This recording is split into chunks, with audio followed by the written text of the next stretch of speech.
محمد ده ما بيبطلش حوارات، داير يشتم كل بطولة في الجهاز الفني وتحديدا في المدربين. مرة يتف على البدري والمرة التانية يشتم ام حسام حسن. مصطفى محمد لحظة تغييري أبدى اعتراضا كبيرا، الكاميرات لقطت بعض الألفاظ وغيره. لماذا لا نرى عقوبات تأديبية معلنة؟ مثل هذه المواقف حدثت من قبل، لم نرى عقوبات تأديبية معلنة.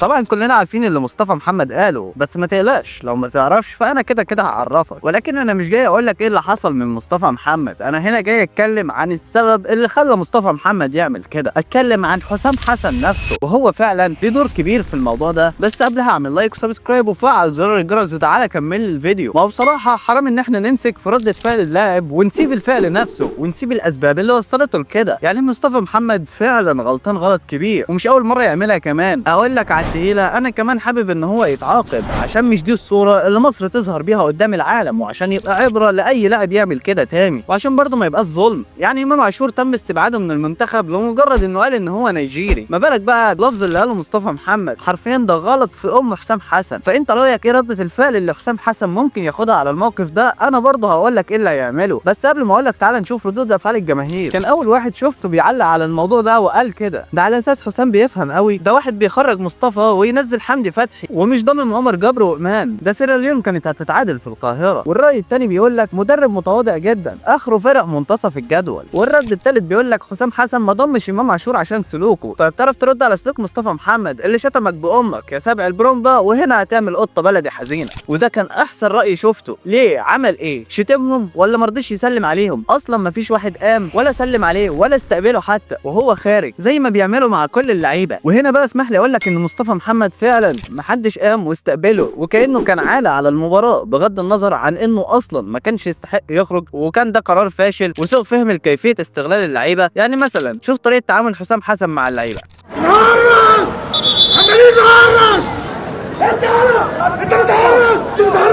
اكنه بيعامل عيال صغيره، غشم وفي تعنيف في التعامل واستفزاز للعيبه وشد اعصابهم. وعلى فكره هم ما حدش فيهم صغير ولا قليل انك تتكلم معاه بالطريقه دي ولا بالصوت ده. يا اخي ده جوارديولا الناس انتقدته لما كلم مرموش بالطريقه دي وكان بيديه خطوات فعليه ازاي يمشي في الملعب، مش مجرد تعنيف وخلاص. يعني خليني كده بهرج مثلا، انا لاعب بهرج في الملعب، مش ده الوقت اللي تقول لي فيه كده. انت دلوقتي تقول لي اعمل كذا وكذا، وحرفيا اقدر اجيب لك بالادله ان حسام حسن مدرب فاشل حرفيا في مواقف كتير قوي من الملعب بيظهر فيها عجز اللعيبه بسبب ضعف تكتيكات المدرب. وممكن ابقى اعمل لك فيديو عن ده لو عاوز. ولو انت عاوز الفيديو ده عرفني بس انك عاوز الفيديو، قول لي في الكومنتات اعمل لنا فيديو عن فشل حسام حسن في اداره المنتخب المصري. ولكن عزيزي المشاهد الجميل، دي لقطه مصطفى محمد وهو طالع ماشي لوحده تماما، محدش راح له، كمان بيبان عليه الغضب زي ما انت شايف، وشات الازازه برجله وتلفظ بالكلام ده، وتقدر انت تفسره بنفسك او تدور على تفسيره. وانا شايف ان هو واضح جدا وموضح نفسه ومش محتاج توضيح. ولما حسام حسن المذيع ساله بعد المباراه ايه رايك في التصرف اللي عمله مصطفى محمد والالفاظ اللي قالها، قال كده: موجود لعيب في منتخب مصر